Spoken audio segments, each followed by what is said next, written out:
ఏంటి ఈ form lands ఏంటి అసలు ఎక్కడ వినిపించట్లేదు ఈ మధ్యకాలంలో? ఫామ్ ల్యాండ్స్కి ఏంటంటే కొంచెం రిస్ట్రిక్షన్స్ కూడా పెరుగుతున్నాయి కదండి. కొంచెం ఇన్వెస్టర్స్లో కూడా ఏంటంటే కొంచెం అవేర్నెస్ స్టార్ట్ అయింది. ఈ హెచ్ఎండిఏ పరిధి కూడా పెరుగుతుంది అని చెప్పి విన్నాము. ట్రిపుల్ లోపల వస్తుందా లేకపోతే ట్రిపుల్ ఆర్ దాటే ఉంటుంది? ట్రిపుల్ ఆర్ అయితే 100% టచ్ అవుతుందండి. టచ్ అవుతుంది. ట్రిపుల్ ఆర్ కంప్లీట్గా మనకి హెచ్ఎండిఏ లిమిట్స్లోనే ఉంటుందండి. అది అదైతే మాత్రం 100% గ్యారంటీ అన్నమాట. ఎవరికి బెనిఫిట్ అంటే ఇన్వెస్టర్స్కి బెనిఫిటే ఉంటుంది. గవర్నమెంట్ వాళ్ళు కూడా చెప్పుకోవటానికి కూడా కొన్ని కొత్త ప్రాజెక్ట్స్ వస్తున్నాయి కదండి. మూసీ రివర్ బ్యూటిఫికేషన్ కానివ్వండి, ట్రిపుల్ ఆర్ కానివ్వండి, 4 సిటీ కానివ్వండి. సో హైటెక్ సిటీ కన్స్ట్రక్షన్ అయిన తర్వాత చూద్దాం, రాబోయే కాలమే నిర్ణయిస్తుంది.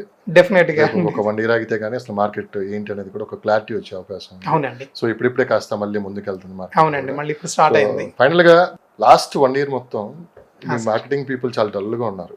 చాలా మందితో మాట్లాడాను, ఎక్కడ చూసినా సేల్స్ లేవు, చాలా కష్టంగా ఉందని చెప్పి. మీరు ఎప్పుడు మాట్లాడినా కానీ ఇదే పాజిటివ్ వైపుతో ఉంటారు. అవునండి. ఏంటి సీక్రెట్ ఏంటి? మీరు ఏమన్నా వాళ్ళకి మీకు తేడా ఏంటి? ఇంతకు మీరు సేల్స్ ఏమన్నా చేశారా? సేల్స్ జరుగుతూనే ఉన్నాయి సార్. అంత సేల్స్ లేవు, అంత అయిపోయింది, పడిపోయింది అని చెప్పి చాలా మంది అంటున్నారు. మధ్యలో మీరు 2 to 3 times మీతో ఫోన్ లో కూడా మాట్లాడినప్పుడు కూడా ఎక్కడ మీరు నెగిటివ్ అయితే మాట్లాడలేదు. మార్కెట్ జరుగుతుందండి, సేల్స్ అవుతున్నాయి అనే అదే ఉన్నారు మీరు. అవునండి. ఏంటి సేల్స్ అవుతూనే ఉన్నాయి సార్. సేల్స్ ఆగడం అనేది లేదు మాకైతే మాత్రం. ఎందుకంటే మీరు ఇంతకు అన్నారు కదా, ఎవరైతే ఒక ఇన్వెస్టర్ ఉన్నారో అతనికి ఒకసారి కొనిపించిన తర్వాత మళ్ళీ రీసేల్ అయిన బాధ్యత తీసుకోవట్లేదు అన్నారు చూసారా, అది మేము తీసుకుంటున్నాము.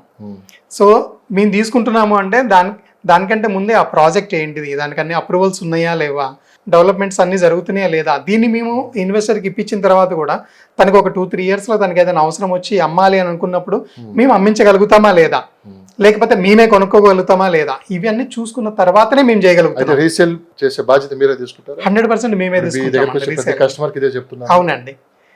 ఆ రీసేల్ మేము తీసుకుంటున్నాం కాబట్టి 100% మేమే తీసుకుంటామండి. రీసేల్ బాధ్యత అనేది మాదే. ఎందుకంటే మేమంత కాన్ఫిడెంట్గా ఎందుకు చెప్పగలుగుతున్నామంటే, ఏదైనా సరే ఒక ప్రాజెక్ట్ తీసుకునే ముందు, ఒక ప్రాజెక్ట్ని మీకు సజెస్ట్ చేసే ముందు మేము రీసెర్చ్ చేస్తాం. నిజంగానే కొనగలుగుతామా లేదా, మీకు ఏదైనా, ఎందుకంటే అండి ఎవరైనా ఇన్వెస్ట్మెంట్ చేసేది దేనికోసం, అవసరానికి అమ్ముకోవడం కోసమే కదా. అవసరం లేని డబ్బు వచ్చినా కానీ తర్వాత వేస్ట్ అవుతుంది. సో అందుకోసం మేము చేసే రీసెర్చ్ ఏంటంటే, ఇది నిజంగానే మీకు అమ్మిన తర్వాత మీరు ఒక 2-3 years తర్వాత నాకు ఇది అవసరం ఉంది, మేము అమ్మగలము అనుకున్నప్పుడు మాత్రమే మేము సజెస్ట్ చేయగలుగుతాము. రీసేల్ చేసే బాధ్యత మాది, మేమే తీసుకుంటాం ఆ రెస్పాన్సిబిలిటీ. రిఫరెన్స్ మార్కెట్ అంటే ఇదేనా? కరెక్ట్ అండి. మేము ఎక్కువ సోషల్ మీడియా కానీ ఉంటుంది, ఎగ్జిస్టెన్స్ ఉంటుంది, కానీ మాకు రిఫరెన్స్ మార్కెటింగ్ ఎక్కువ ఉంటుందండి. మీరు సాఫ్ట్వేర్ ఫీల్డ్ నుంచి వచ్చారు కదా. అవునండి. కొత్తగా ఏ టెక్నాలజీ వస్తుంది, అవునండి, ఎవరు ఏ జాబ్ ఎప్పుడు ఉంటుందో, ఎవరు ఎప్పుడు ఎగిరిపోతారో తెలియదు. అవునండి, కొంచెం ఆ డైలమాలో అయితే డైలమాలో ఉన్నారు. మాక్సిమం ఈ రంగం నుంచి కూడా ఎక్కువ పెట్టుబడులు రియల్ ఎస్టేట్ వస్తూ ఉంటాయి. ఈ ఎఫెక్ట్ ఏమైనా ఉండే అవకాశం ఉందంటారా? డెఫినెట్గా ఉంటుందండి. ఈవెన్ ఆ ఏ ఎఫెక్ట్ కూడా రియల్ ఎస్టేట్ మీద కూడా ఉందండి. ఇప్పుడు అంటే ఈ ఏ ఎఫెక్ట్ ఈ ఆర్టిఫిషియల్ ఇంటెలిజెన్స్ వల్ల ఎలా రాబోతుంది అంటే, ఇప్పుడు జనాలందరికీ ఇన్వెస్టర్స్ కానీ ఎవరైనా కొనాలి అనుకున్న వారికి బయర్స్ కూడా ఏంటంటే టైం అనేది ప్రెషియస్. వాళ్ళకి టైం చాలా ఇంపార్టెంట్. వాళ్ళు ఇంట్లోనే కూర్చొని ఇదిగోండి మీ ఫ్లాట్ ఇలా ఉండబోతుంది, మీ ప్లాట్ ఇలా ఉండబోతుంది, వర్చువల్గా ఇక్కడ మీకు ఈ కలర్ వేస్తే ఇట్లా బాగుంటుంది, ఈ ఇంటీరియర్స్ బాగుంటుంది, ఇవన్నీ కూడా ఏంటంటే ఏఐతోనే సాధ్యమవుతుంది. సో రియల్ ఎస్టేట్ కూడా ఇప్పుడు ఏజెంట్ కూడా అడ్వాన్స్డ్గా ఉండాలి, కంపల్సరీ ఉండాలండి, అప్డేట్ అవ్వాల్సిందే. ఏదో అంటారు కదా. అవునండి, కబుర్లు అవన్నీ వర్కౌట్ అవ్వండి. టెక్నాలజీ మారుతుంది. సో రియల్ ఎస్టేట్ రంగంలో కూడా చాలా మార్పులు కూడా రాబోతున్నాయి. ప్లస్ మళ్ళీ ప్రొఫెషనల్స్ కూడా చాలా రిక్వైర్మెంట్ ఉందండి రియల్ ఎస్టేట్ లో. అవునండి, ట్రెడిషనల్ వాళ్ళకంటే కూడా ప్రొఫెషనల్స్ కి ఎక్కువ ఇంపార్టెన్స్ రాబోతుందండి రియల్ ఎస్టేట్ లో. అందుకని ఎవరన్నా కొంచెం నాకు ఇదే ఫీల్డ్, నేను దీంట్లోనే ఉండాలి అని అనుకున్న వాళ్ళు, నేను దీన్నే ప్రొఫెషన్గా తీసుకుందాం అనుకున్న వాళ్ళకి మాత్రం నేను రియల్ ఎస్టేట్ సజెస్ట్ చేస్తాను. రీసెంట్గా ఒకటి ఎక్కడ చదివానండి, రియల్ ఎస్టేట్ రంగంలో రావడానికి మహిళలు కూడా ఎక్కువ ఆసక్తి చూపుతున్నారు. వాళ్ళు అతి తక్కువ టైంలోనే అసలు ఎలా చేయొచ్చు రియల్ ఎస్టేట్, అప్పట్లో భయపడుతూ ఉండట్లేదు. అవునండి. సో వాళ్ళకంటే వాళ్ళు ప్రూవ్ చేసుకోవడానికి ముందుకు వస్తున్నారని చెప్పి విన్నాను. కరెక్ట్ అండి. సో ఎలా ఉంది సార్ మార్కెట్లో నిజంగానే ఆ ప్రభావం, భవిష్యత్తులో నిజంగానే వాళ్ళకి ఆపర్చునిటీస్ ఏ విధంగా ఉన్నాయి ఈ రంగంలో? టు బి ఫ్రాంక్ ఓపెన్గా చెప్పాలి అంటే లక్ష్మణ్ గారు, మాకంటే కూడా అంటే జెంట్స్ కంటే కూడా లేడీస్కే ఎక్కువ ఇంపార్టెన్స్ ఉంటుందండి ఈ రియల్ ఎస్టేట్లో. వాళ్ళు ఎక్కువ డీల్స్ క్లోజ్ చేయగలుగుతారు. ఎందుకంటే మేము ఫిజికల్గా స్ట్రాంగ్ ఉండొచ్చు, కానీ మెంటల్గా ఏంటంటే కొన్నిసార్లు వీక్ అయిపోతాం. కానీ లేడీస్ ఏమవుతారంటే వాళ్ళు మనకంటే అంటే జెంట్స్ కంటే కూడా మెంటల్గా చాలా స్ట్రాంగ్ ఉంటారనమాట. వాళ్ళు కన్విన్స్ చేసే విధానం కానీ లేకపోతే ఎక్స్ప్లెయిన్ చేసే విధానం కానీ నిజంగా చెప్పాలంటే మాకంటే వాళ్ళే ఎక్కువ బిజినెస్ చేయగలుగుతారు.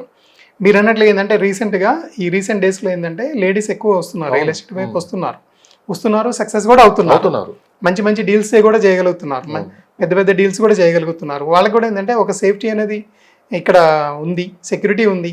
ఎందుకంటే ఈవినింగ్ 5 తర్వాత ఇంకా అసలుకి ఏ రియల్ ఎస్టేట్ ఆఫీస్లో కూడా ఉండాల్సిన పని కూడా ఏం లేదు. సో దీనివల్ల ఏమవుతుంది అంతే కదండి, కరెక్ట్ అండి. అది కూడా మీరు ఏం చెప్తారు సార్ ఈ ఫీల్డ్, ఈ రంగంలోకి కొత్తగా వచ్చే వాళ్ళకి ఏంటంటే ఇదే రియల్ ఎస్టేట్ నా ప్రొఫెషన్ అనుకుని వచ్చే వాళ్ళకైతేనే బాగుంటుందండి. ఏదో వస్తాను, ఏదో ట్రయల్ చేస్తాను, వెళ్ళిపోతాను అనుకున్న వాళ్ళకి ఏంటంటే ఇది వర్కౌట్ కాదు. నాది ఇప్పుడే స్టడీస్ అయిపోయినాయి, నేను రావాలనుకున్న వాళ్ళకి కొంచెం వర్కౌట్ అవుతుంది. లేదు నేను బిజినెస్ లేకపోతే నేను జాబ్ చేస్తున్నాను, దాన్ని వదిలిపెట్టుకొని రావాలి అని అనుకున్న వాళ్ళకి నేను ఇచ్చే సజెషన్ ఏంటంటే మీరు ఆ జాబో లేకపోతే బిజినెస్ ఏదైతే ఉందో అది చేసుకుంటూనే ఉండండి. ఇది సైడ్ దీన్ని పార్ట్ టైం కింద మీరు ప్లాన్ చేసుకోండి. ఒక మంచి అడ్వైజర్, ఒక కన్సల్టెంట్ దగ్గర మీరు కొన్ని రోజులు వర్క్ నేర్చుకొని దాంతో ఇక్కడ మీరు డబ్బులు సంపాదించుకోండి. పార్ట్ టైంలో కూడా డబ్బులు వస్తాయి. అంటే వచ్చిన డబ్బులు ఏంటంటే మీకు సపోజ్ మీకు ₹1,00,000 నెలకు వస్తుంది అనుకోండి, మీ జాబ్లోనూ బిజినెస్లోనూ ఒక 12 నెలలు అంటే ఒక 12 లక్షలు పార్ట్ టైం చేస్తేనే మీరు ఇక్కడ సంపాదించుకోండి. దీన్ని పక్కన పెట్టేసేసేయండి, ఇంట్లో ఇచ్చేసేసేయండి. ఈ 1 ఇయర్ నన్ను ఏమి డిస్టర్బ్ చేయకు, ఇది కొన్ని కావాల్సిన 12 లక్షలు నేను ఇచ్చేస్తున్నాను, ఈ 1 ఇయర్ నన్ను వదిలేసేసేయండి. అంటే ఇన్ ద సెన్స్ జాబ్కి వెళ్ళావా లేదా, నెలకి ఇంత వస్తుందా లేదా, ఇలాంటి కరెక్ట్ అండి. మైండ్ పెట్టడం ఇవి రెండు కనుక మళ్ళీ ఈ 1 ఇయర్ ఇక్కడ మళ్ళీ మనం ఫోకస్ చేసామంటే దానికంటే ఇంకా ఎక్కువ డబ్బులు సంపాదించగలుగుతాం. అంతేగాని రాగానే మీరు కోట్లు వస్తాయి అనేది మీటింగ్స్ లో చెప్తారు కదా, అప్పుడప్పుడు మీటింగ్స్ జరుగుతాయి, ఉదయం స్టార్ట్ చేస్తే సాయంత్రానికి క్లోజ్ చేస్తారు. అవునండి, మొత్తం ఎక్కిచ్చేస్తారు, బయటకి వెళ్ళి ఒక హాఫ్ అన్ అవర్ బాగుంటది. అవునండి, చేసేద్దాం అయిపోయింది, చేతులు ఎత్తేసి రకరకాలుగా చేస్తారు. అవునండి, నెక్స్ట్ కదిలిస్తే ఏముండదు. కరెక్ట్ అండి. అందుకని ఆలోచన పెట్టుకుని అయితే అసలు రావద్దు అండి. మీకు రాగానే కూడా కోట్లు అయితే మాత్రం రావండి, వస్తాయి మీకు. చెప్తారు కదా మీ మీటింగ్స్ లో, మీరే చెప్తారు కదా అయిపోయింది మీరు తప్పించి మీరే హీరో, మీరే మొత్తం. అవును చెప్తారు. మీకు యూట్యూబ్ లో కూడా కొన్ని వీడియోస్ కనబడుతూనే ఉంటాయి అలాంటివి. అవునండి, మోటివేషన్ కదా, ఎమోషన్ పని చేయాలి అంటారు. సో అలాంటి వాటిని మీరు పక్కన పెట్టండి. వాళ్ళు చెప్పిన ఏం చెప్పినా కానీ మీరేం నమ్మకండి. మీ లైఫ్ స్టైల్ ఏదైతే ఉందో కరెక్ట్ అండి, అంతవరకు తీసుకోవాలి. అంతేగాని మీరు దాన్ని తీసేసుకొని మళ్ళీ గుడ్డలు దించేసేసుకొని ఇక్కడికి వచ్చేస్తా, నేను ఒక నెలలోనే ₹1,00,000 సంపాదిస్తా, సంవత్సరంలో సంపాదిస్తానంటే అది కొంచెం వర్కౌట్ కాదు. 92% అవునండి, ఆ మీటింగ్స్ కి అటెండ్ అయ్యే వాళ్ళు మొత్తం అదే ఆలోచనతో. కరెక్ట్ అండి. మిగతా 8% పీపుల్ సక్సెస్ అవుతారు. కరెక్ట్ అండి. So thank you sir, thank you so much. ఒకసారి మీ కాంటాక్ట్ నెంబర్, వెబ్సైట్ అని మీరు చెప్పగలరు? షూర్ అండి. నా పేరు శ్రీనివాస్ రెడ్డి అట్లూరి అండి. మా కంపెనీ పేరు వచ్చేసి Atluri property consultants private limited.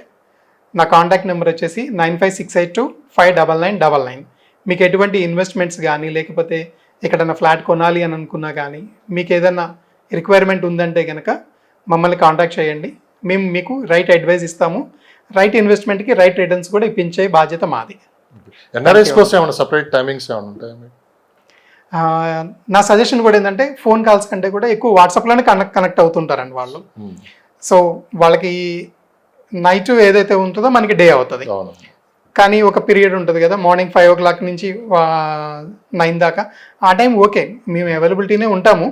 కానీ దానికంటే కూడా వాట్సాప్లో పింగ్ చేస్తే వాళ్ళ కంఫర్టబుల్ టైం ఏదైతే ఉందో దాన్ని బట్టేసేసి మేము జూమ్లో కానీ లేకపోతే వాట్సాప్ వీడియో కాల్స్ కానీ మేము కనెక్ట్ అవుతూనే ఉంటుంటామండి. So thank you sir, thank you so much. Thank you sir, thank you sir Lakshman గారు.